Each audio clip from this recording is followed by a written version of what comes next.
செயல்படுத்த வேண்டிய அதையும் செயல்படுத்த மாட்டேங்கிறீங்க. ஒவ்வொரு முறையும் உங்களுக்கு நாங்க போராடமா, ஒவ்வொரு முறையும்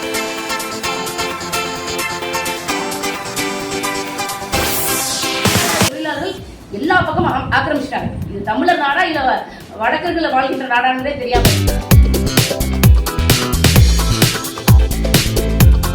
அதனால நாகை மக்கள் உங்களுக்கு தெரியும், 2000 ஆண்டுகளுக்கு முன்பாகவே பூம்புகார்ல இருந்து தொடங்க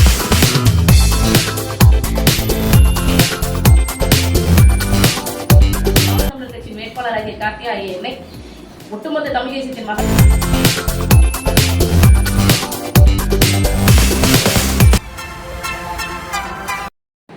கடல் விவசாயம், நில விவசாயம் சேர்ந்து இருக்கக்கூடிய பகுதி. இந்த ரெண்டு விவசாயம் மிகப்பெரிய ஒரு இன்னலை எதிர்நோக்கி இருக்கு. ஏற்கனவே இன்னல்ல தான் இருக்கிறாங்க. அதை மீட்கணும் அப்படின்னு சொல்லி நாம் தமிழர் கட்சி நினைக்கிறோம். நீங்க கடல் விவசாயம் அப்படின்னு சொல்லி பார்த்துட்டீங்க அப்படின்னா இந்தியன் மெரைன் ஃபிஷரிஸ் பில் அப்படின்னு சொல்லி ஒன்று இருக்கு. என்ன அப்படின்னா 12 நாட்டிக்கல் மைலுக்குள்ளதான் இந்திய மீனவர்கள், நம்ம தமிழ்நாட்டு மீனவர்கள் மீன் பிடிக்கணும். அதுக்கப்புறம் போனீங்க அப்படின்னா மீனவர்கள் உரிமம் வாங்கணும், லைசன்ஸ் வாங்கணும், அதுக்கு கட்டணம் கட்டணும். அதை மீறி அவங்க பண்ணாங்க அப்படின்னா சிறை தண்டனை கொடுக்கப்படும் அப்படின்னு சொல்லி சொல்றாங்க. இந்த 12 நாட்டிக்கல் மைல் இருந்து 200 நாட்டிக்கல் மைல் வரைக்கும் என்ன பண்றாங்க அப்படின்னா எக்ஸ்க்ளூசிவ் எக்கனாமிக் ஜோன் அப்படிங்கிற சிறப்பு பொருளாதார மண்டலமாக அறிவிச்சிருக்காங்க. இதுல ஏதேதோ தாதுக்கள் எடுக்க போதா சொல்றாங்க. பேட்டரி மெட்டல்ஸ் என்று சொல்லப்படக்கூடிய கோபால்ட், நிக்கல், மேங்கனீஸ் இந்த மாதிரியான தாதுக்கள்லாம் எடுக்க போதா சொல்றாங்க. இதுக்கெல்லாம் எடுக்கணும் அப்படின்னா கடல் பரப்பை நம்ம ரொம்ப துன்புறுத்துற மாதிரி இருக்கும். அங்க இருக்கக்கூடிய கடல்வாழ் உயிரினங்களை மிகப்பெரிய அளவில் இது பாதிக்கும், சுற்றுச்சூழலை பாதிக்கும். இதெல்லாம் எடுத்து என்ன பண்ண போறீங்க அப்படின்னா நாங்க எலக்ட்ரானிக் பொருட்கள் தயாரிக்க போறோம் அப்படின்னு சொல்லி சொல்றாங்க. எலக்ட்ரானிக் பொருள் தயாரிக்கிறோம் அப்படின்றது முக்கியம் இல்லை. இங்க இருக்கக்கூடிய மீனவர்களுக்கு பல லட்சம் மீனவர்களுக்கான வாழ்வாதாரத்தை உறுதி செய்யணும் அப்படின்றத எங்களுடைய முதல் இலக்காக இருக்குது. 12 காலமாக வரலாற்று பூர்வமாக இந்த கடல் பரப்பு மீனவர்களுக்கு சொந்தமானதாக இருக்கு. ஆனா இந்த மோடியா இருக்கட்டும், இங்க தமிழ்நாட்டில் இருக்கக்கூடிய திமுக அரசாக இருக்கட்டும், இந்த நிலப்பரப்பை மீனவர்களுக்கு விட்டு விடக்கூடாது. அதை விற்று எப்படியாவது அம்பானிக்கும் அதானிக்கும் விற்று தனிப்பெற முதலாளிகளுக்கு விற்று அதை காசாக்கணும் அப்படின்னு சொல்லி நினைக்கிறாங்க. நாங்க மண்ணுக்காக மக்களுக்காக போராடுறோம். இந்த நிலப்பரப்பு, இந்த நீர்ப்பரப்பு மீனவர்களுக்காக இருக்கணும் அப்படின்னு சொல்லி நினைக்கிறோம். அதே மாதிரி நீங்க நில விவசாயம் எடுத்து பாத்தீங்க அப்படின்னா கடந்த 30 ஆண்டுகளாக பல லட்சம் ஹெக்டேர் உள்ள விவசாய நிலங்கள் இங்க தரிசாக போயிருக்கு. அதே மாதிரி கர்நாடகாவில் எடுத்துட்டீங்க அப்படின்னா பல லட்சம் தரிசு நிலங்கள் விவசாய நிலங்களாக மாற்றப்பட்டிருக்கு. கர்நாடக அரசு அந்த மாநிலத்தில் விவசாய நிலப்பரப்பை பெருமளவுல பெரும் எண்ணிக்கையில பன்மடங்கா உயர்த்திருக்கிறாங்க. ஆனா தமிழ்நாடு அரசு தொடர்ச்சியாக அதிமுகவின் ஆட்சி காலத்துல மாறி மாறி வர்றதுனால இந்த மக்களுடைய அடிப்படை வாழ்வாதார பிரச்சனைகளை கண்டுகொள்ளாமே இருக்கிறாங்க. உங்களுக்கு தெரியும், காவிரியில ஒட்டுமொத்தமாக 740 டிஎம்சி தண்ணி ஓடிட்டு இருக்கு. ஆனா இப்போ நமக்கு தமிழ்நாட்டுக்கு நீர் உரிமை அப்படின்னு சொன்னீங்க அப்படின்னா வெறும் 177.25 டிஎம்சி மட்டும் தான் கிடைக்குது. எவ்வளவு கம்மியா கொடுத்துருக்கோம் பாருங்க, எவ்வளவு கம்மியான உரிமையை நம்ம பெற்றுக்கோன்னு பாருங்க. இதை மாத்தணும் அப்படின்னு நினைக்கிறோம்.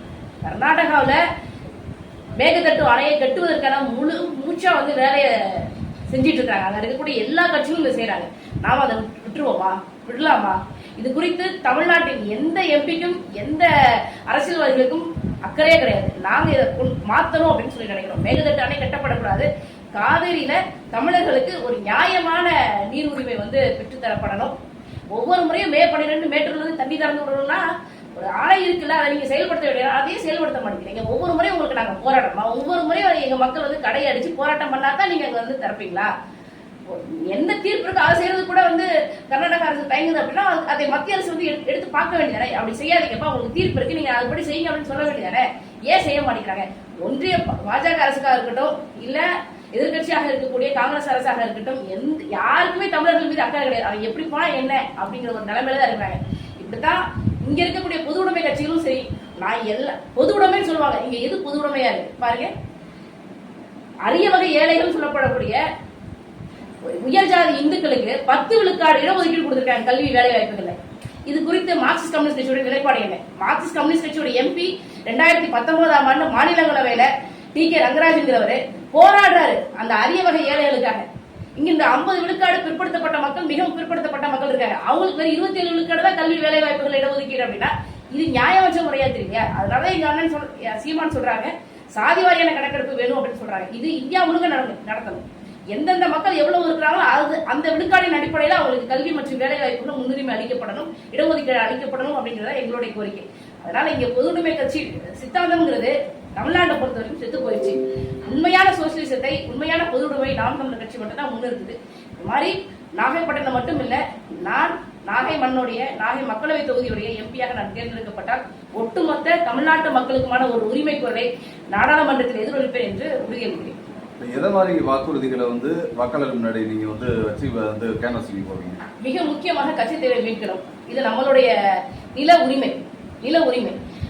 ஒரு சாதாரண ஒரு சின்னோடு நடந்த கூடங்க நீங்க அரசியலமைப்பு சட்டப்படி மக்களவையில, மாநிலங்களவையில, நாடாளுமன்றத்துல தீர்மானம் முயற்சி தானே கொடுத்துருக்கணும். சும்மா நீங்க வாட்டுக்கு எடுத்து கொடுத்துருவீங்களா? நீங்க அது எங்களுடைய வழியாக எங்க சேதுபதி மன்னர்களுடைய பட்டாள இருந்த நிலம். அதை சும்மா நீங்க எப்படி கொடுத்துருவீங்க? அது கொடுக்க கூடாதுல்ல, அது தவறுல. இந்திய அரசியலமைப்பு சட்டத்திற்கு எதிராக கட்சி தேவை இலங்கைக்கு போயிருக்கு அப்படின்னு சொல்லி நாங்க அடிச்சு பேசுவோம். அது மட்டும் இல்லாம இங்க இன்னர் லைன் பெர்மிட், அதாவது வடமாநில தொழிலாளர்கள் எல்லா பக்கமும் ஆக்கிரமிச்சிட்டாங்க. இது தமிழர் நாடா இல்ல வடக்கர்கள வாழ்கின்ற நாடானதே தெரியாம இருக்கு. எப்படி வடகிழக்கு மாநிலங்களுக்கு ஒரு முக்கியத்துவம் இருக்குதோ அதே மாதிரி எங்களுக்கு ஒரு சிறப்பு உரிமை வேணும். தமிழ்நாட்டுக்கு என்று ஒரு சிறப்பு உரிமை வேணும். தமிழ்நாட்டு வேலைகள் தமிழர்களுக்கே அப்படிங்கிற ஒரு மிக முக்கியமான ஒரு கோரிக்கையை மக்கள் கிட்ட எடுத்து போவோம். ஐயா மோடி சொன்னாரு, ஒரு ஆண்டுக்கு 2 கோடி வேலை வாய்ப்பு நான் கொடுப்பேன் அப்படின்னு சொல்லி. 2 கோடி வேலை வாய்ப்பு எல்லாரும் கிடைச்சிருக்கா? அது கொடுத்துட்டாங்களா?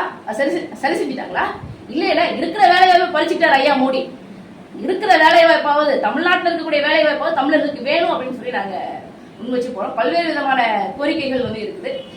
இங்க இருக்கக்கூடிய ஜிஎஸ்டி வரினால மூலப்பொருட்கள் உயர்வு அதிகமாக இருக்கு. அதனால சிறு குறு நடுத்தர தொழிலதிபர்கள், வியாபாரிகள் பெருமளவுல பாதிக்கப்படுறாங்க. அந்த ஜிஎஸ்டி வரியை நாங்க குறைக்கணும் அப்படின்னு சொல்லி கேட்கிறோம்.